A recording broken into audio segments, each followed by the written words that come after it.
Back at it again with another Week 1 preview, and we got a great game we're going to talk about here today.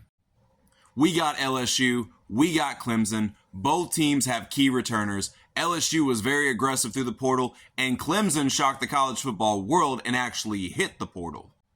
And not to mention, both teams' home stadium is referred to as Death Valley, which will be very important if you stick around to the end of the video.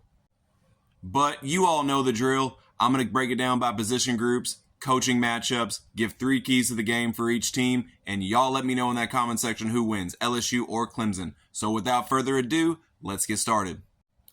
For quarterback, I went with Cade Klubnik. He had 43 touchdowns last year. He's a threat with both his arms and his legs.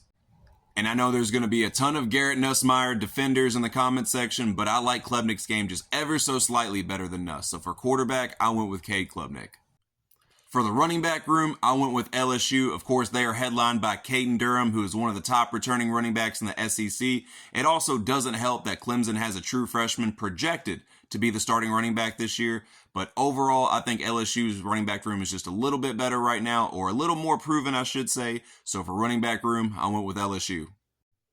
For the wide receiver room, I know this might be a little bit controversial because Clemson has a very experienced unit, but can you name me a faster wide receiver room than what LSU's got? And I got one of the coolest nicknames, the Legion of Zoom. I like this wide receiving core a lot, of course, headlined by a player in the transfer portal that I was very high on myself, and Barryon Brown. Not to mention you got Nick Anderson, Aaron Anderson, Jelani Watkins, Xavier Thomas, Chris Hilton. Yeah, this wide receiver room for LSU is going to be absolutely crazy. DBs better play back on these guys. For offensive line, I went back with Clemson because they are one of the best projected offensive lines this year according to PFF. So with offensive line, I went with Clemson. For the tight end room, this is where the transfer portal comes into play yet again for the LSU Tigers, because when they landed Bauer Sharp through the transfer portal, that is what puts them ahead of Clemson in the tight end room for me. Also look for someone like Trades Green to get some touches this year, but overall, I think LSU has the better tight end room than Clemson. So with tight end, I went with LSU. Now on to the defense. For the defensive line, I went with Clemson. They are projected to have one of the best defensive lines in all of college football this year. I don't think they're the best. I think that's Texas, but that's for another video. But of course, they are headlined by that monster in the middle, Peter Woods. So for defensive line, I went with Clemson. Now for the linebacker room, I went with LSU, and I got 4 words. Harold effin' Perkins Jr. And that is all I need to say about that. So for linebacker room, I went with LSU. For defensive backs, I went with Clemson because they are projected to have the number 4 ranked defensive back unit according to Pro Football Focus. And of course, they are headlined by Avion Terrell, who many might know is the younger brother of Star Falcons corner AJ Terrell.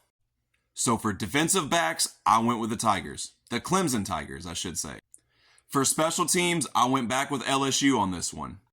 Not only do you get to pick your poison with any of those Legion of Zoom wide receivers in the return game, but you also have a more experienced, more accurate kicker in Damian Ramos. So with special teams, I went with LSU. Now on to the coaching matchups. For head coach, I had to go with Dabo Swinney on this one. As much as we like to bag on him on the podcast for being too old school and being so anti-portal up until this year, he's still got 2 natties. So with the head coach, I had to go with Dabo Swinney and the Clemson Tigers.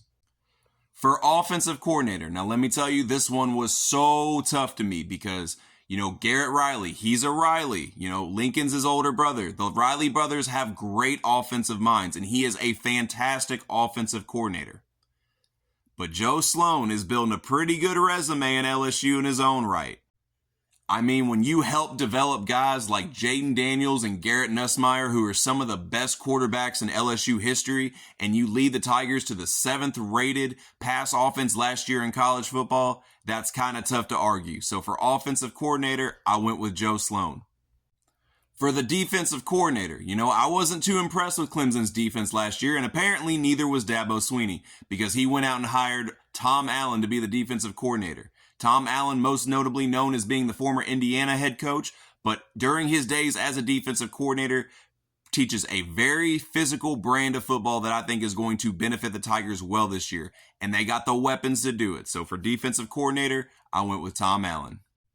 If you're keeping track at home, this is actually the closest we've had in the position matchup so far since I've been doing these previews, and LSU and Clemson are both tied 6 apiece. Now officially, let's get into some keys to the game. Starting out with LSU, they have to avoid those opening game woes. Brian Kelly is 0-3 so far. You don't want to go 0-4. And with major potential college football playoff implications on the line with this early season matchup, a loss is not something you want to have on that resume. Number 2, can LSU's offensive line create running lanes for Caden Durham and company? If the offensive line can create some running lanes for Caden Durham and company, that's only going to take that much more pressure off of Garrett Nussmeier to beat the secondary through the passing game. So that's number 2. And number 3, they have to be able to force turnovers. The defensive line could be outmatched, and Cade Klubnik is notorious for taking care of the ball. But if they can force some turnovers, they might just be able to walk away with a win. Now on to Clemson. Number 1, they have to be able to capitalize on that home field advantage. This is their opportunity. If you all been paying attention, a lot of the players have been talking. But this is their opportunity to prove once and for all that they are the real Death Valley. So number 1, they have to capitalize on that home field advantage. Number 2, they also have to capitalize on all that offensive firepower that they have.